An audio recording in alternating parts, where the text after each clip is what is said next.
నమస్తే. ఇన్నాళ్ళు నన్ను సపోర్ట్ చేస్తూ, ఎంకరేజ్ చేస్తూ మీ ప్రేమని నాకు అందిస్తున్న ప్రతి ఒక్కరికి కృతజ్ఞతలు. అలాగే ఈ వీడియో కూడా ఖచ్చితంగా మీకు ఉపయోగపడుతుంది. లైక్, షేర్ అండ్ సబ్స్క్రైబ్ చేసి మీ సపోర్ట్‌ని నాకు అందించండి. అలాగే ఈ వీడియో పట్ల మీకున్న అభిప్రాయాన్ని కామెంట్ సెక్షన్‌లో కామెంట్ చేసి తెలియజేయండి. ఇప్పుడు వీడియోని చూద్దాం. నమస్తే. Welcome to our channel. నేను పద్మిని. ప్రస్తుతంతో పాటు ప్రముఖ ఆధ్యాత్మికవేత్త, ఆస్ట్రోన్యూమరాలజిస్ట్, వేదిక్ వాస్తు స్పెషలిస్ట్, శ్రీ విద్య మరియు హనుమత్ ఉపాసకులు బ్రహ్మశ్రీ డాక్టర్ సిస్లా జయశంకర్ గారు ఉన్నారు. మాట్లాడతాం. సార్ నమస్తే. సార్ బాగున్నారండి? నేను బాగున్నాను సార్. సార్, భార్యాభర్తల అనుబంధం అసలు వర్ణించలేము. ఆ భార్య, ఆ భర్త, ఆ జన్మకి వారిద్దరే అసలు అన్నట్టుగానే ఉండేది. ఆ వ్యవస్థ ఏర్పడటం కూడా అసలు అద్భుతం. అయితే ఈ మధ్య ఎలా మారిపోయిందో మనం అందరం చూస్తూనే ఉన్నాము. అయితే సౌమంగళిగా ఉండాలి అని ఏ స్త్రీ అయినా కోరుకుంటుంది, సౌమంగళిగానే వెళ్ళిపోవాలి అని కూడా కోరుకుంటుంది. కానీ భర్త మాత్రం భార్య లేకుండా బ్రతకలేడు. అది కూడా మనం ఒప్పుకోవాల్సిన విషయమే. మిథునం సినిమా ఎంత బ్యూటిఫుల్ గా పిక్చరైజ్ చేశారు అసలు. అందుకే ఆ సినిమా ఎప్పటికీ ఎవర్ గ్రీన్ గా ఉంటుంది. ఎందుకంటే ఆ భర్త ఉండలేరు. భార్య అంటే సర్వైవ్ అవ్వగలదు, కానీ భర్త ఉండలేడు. కానీ కోరుకునేది మాత్రం తను భర్త 1000 ఏళ్ళు ఉండాలని అనుకుంటుంది, కానీ తను మాత్రం సౌమంగిలిగానే వెళ్ళాలి. ఆయన ఉండంగానే ఆయన చేతుల్లో వెళ్ళిపోవాలి, ఆయన ఆరోగ్యంగా ఉండాలి కోరుకోవాలని కోరుకుంటుంది. మన కుటుంబ వ్యవస్థ బలమైనది. భారతీయ వివాహ వ్యవస్థ, భారతీయ కుటుంబ వ్యవస్థ ఉన్న విశేషం ఇది. ఎంత అందం ఉంది ఇందులో, ఎంత అద్భుతమైనటువంటి వ్యవస్థలో పుట్టాము. అదృష్టం. అయితే ఈ సౌమంగళిగా పోవటం అన్నదానికి ఏమిటి, దాని వెనకాల ఉన్నటువంటి ఆంతర్యం ఏంటి అనేది ఒకసారి తెలుసుకోవాలనుకుంటున్నాను. అలాగే భర్త ఆయుష్ని ఎలా తెలుసుకోవచ్చు? జాతక చక్రం పరంగా చూసుకుంటే కనుక కుండ్లీ చెప్తుందా ఎలా ఉండబోతుంది ఆయన ఆయుష్ అనేది? ఒకవేళ మరి జాతక పరిశీలన చేసే మన పెళ్లిళ్ళు చేసామంటే ఆయన అర్ధాయుష్కులు అయ్యారు, పోయారు అని కూడా చెప్తుంటారు. మంది జాతకాలు పరిశీలన చేసి చేసుకుంటారు, కొంతమంది చూసుకోకుండా చేసుకుంటారు. మాకు జాతకాలు పట్టింపు లేదనే వాళ్ళు ఉంటారు.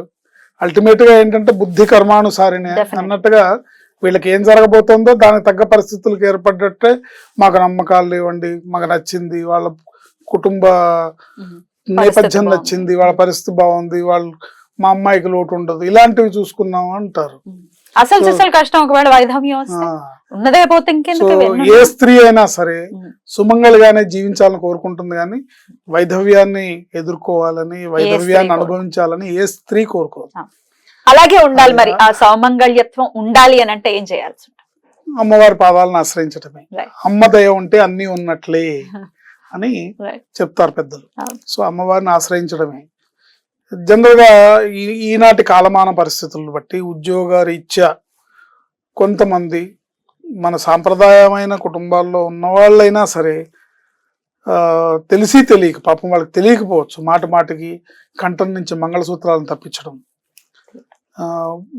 బొట్టు పెట్టుకునే కుంకుమ పెట్టుకునే స్థానంలో ఏవో టిక్లీలు చిన్న ఏవో స్టిక్కర్ తో కూడుకున్న పెట్టుకోకూడదా?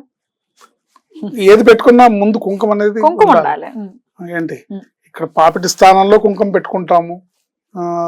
అది ఎంతమంది పెడుతున్నారో చెప్పలేము, ఎక్కడో మీ బోటి వాళ్ళని చూస్తున్నామేమో ఏంటి.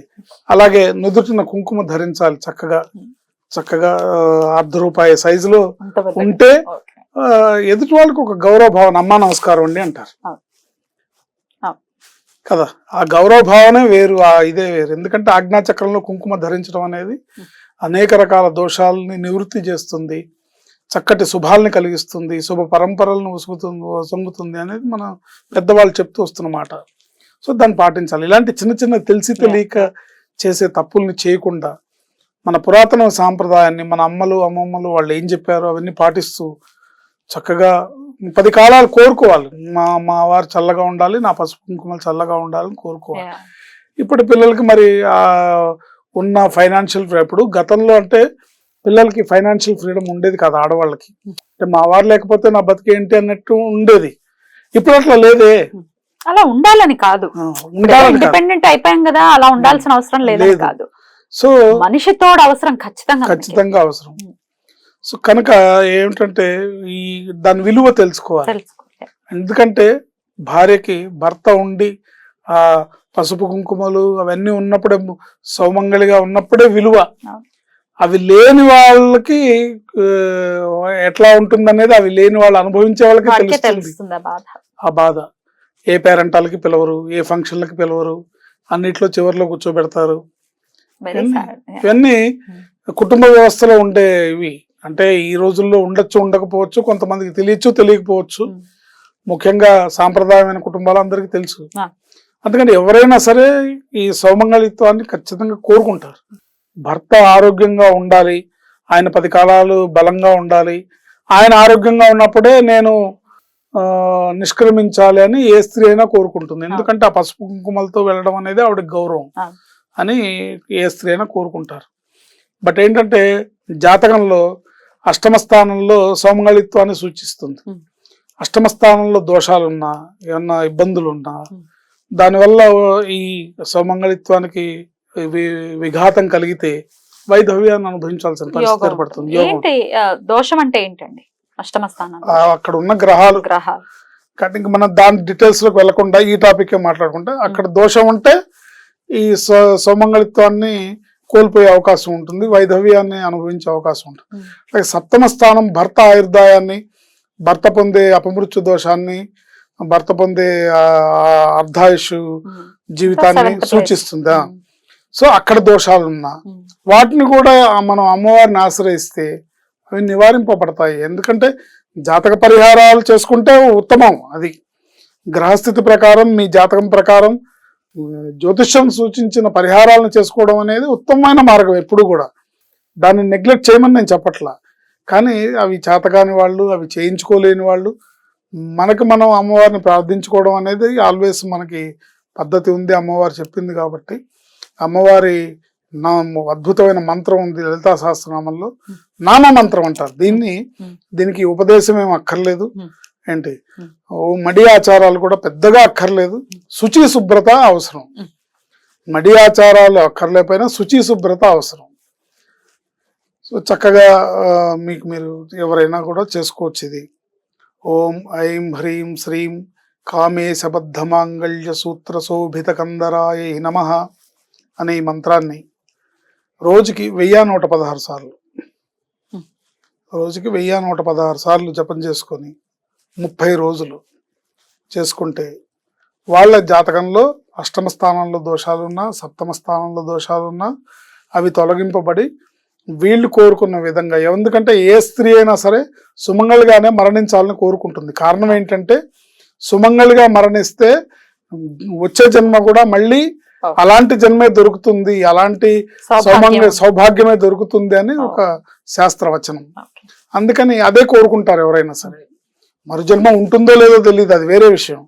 ఒకవేళ ఉంటే గనక మళ్ళీ తను ఆడపిల్లగానే స్త్రీగానే జన్మిస్తే గనక, మాతృమూర్తిగానే జన్మిస్తే గనక మళ్ళీ సౌమంగళిగా సౌభాగ్యాన్ని అనుభవించే యోగం ఉంటుంది. కాబట్టి ఇది చేస్తారు. ఈ మంత్రం ఓం ఐం హ్రీం శ్రీం కామేశబద్ధమాంగళ్య సూత్ర శోభిత కంధరాయ నమః అనే మంత్రాన్ని రోజుకి 1100 చొప్పున 30 రోజులు కంటిన్యూగా చేసుకుంటూ, ఈ 30 రోజుల్లో వచ్చే శుక్రవారాలు, మంగళవారాలు కాస్త విశేషంగా అమ్మవారికి షోడశోపచార పూజలు చేసి, వీలుంటే ప్రతిరోజు లలితా సహస్రనామం పారాయణ చేసుకోవచ్చు, లేదా మంగళ శుక్రవారాలు చేసుకోండి. భక్తి అనేది భగవంతుడికి భక్తుడికి మధ్యలో మనకి మనమే నిర్ణయించుకోవాలి తప్ప వేరే వాళ్ళు ఇన్వాల్వ్ అయ్యి ఇది చేయండి ఇది చేయండి అని చెప్తే అది ఒకవేళ మీకు భారం అయితే అది చెప్పిన వాళ్ళకి పాపం వస్తుంది, వ్యర్థం. అందుకని మనమే నిర్ణయించుకోవాలి. మనం నిర్ణయించుకొని ఈ మంత్రాన్ని చేయడం, అమ్మవారి పాదాలను ఆశ్రయించడం ద్వారా ఈ దోషం నుంచి నివారింపబడతారు. వాళ్ళు సుమంగళిగా జీవితాన్ని అనుభవిస్తారు, ఆ సౌభాగ్యాన్ని పొందుతారని మటుకు మనం చెప్పచ్చు. అద్భుతం సార్, చాలా చాలా అద్భుతంగా వివరించారు. మరి ఇది ఎంతమంది కోరుకుంటారు, ఎంతమంది దీన్ని ఆచరిస్తారు అనేది తెలిసిన వాళ్ళందరూ కోరుకుంటారు. వాళ్ళ అదృష్టం మీద ఆధారపడి తెలిసిన వాళ్ళందరూ కోరుకుంటారు. తెలియక అమాయకత్వంతో లేదా మూర్ఖత్వంతో ఉంటే ఏం చేసేది లేదు. మన ధర్మం మనం పాటించాలి, చేయగలిగింది లేదు కదా. లోకో భిన్న రుచి అంటారు. లోకంలో మన చేతికున్న 5 వేళ్ళే ఒక రకంగా ఉండవు. సో లోకం భిన్నమైన మనస్తత్వాలతో కలిగి ఉంటారు. కాబట్టి ఇప్పుడున్న కాలమాన పరిస్థితులను బట్టి, ఇప్పుడున్న దీన్ని బట్టి ప్రతి స్త్రీకి కూడా ఆర్థిక స్వతంత్రం ఉంది కాబట్టి పెద్దగా బెంగపడకపోవచ్చు. Let's see. పర్వాలేదు. నేను చూసుకోగలను అనే ఫీలింగ్ ఉంటుంది. అలా అనుకుంటే ముమ్మాటికి ఇది రాంగ్ అవుతుంది, ఎందుకంటే Hmm. ఒక వయసు అయిపోయిన తర్వాత తోడు అనివార్యం. అనివార్యం. చాలా అద్భుతంగా వివరించారు సార్, కృతజ్ఞతలు, నమస్కారం. ఆయుష్మతి భవ.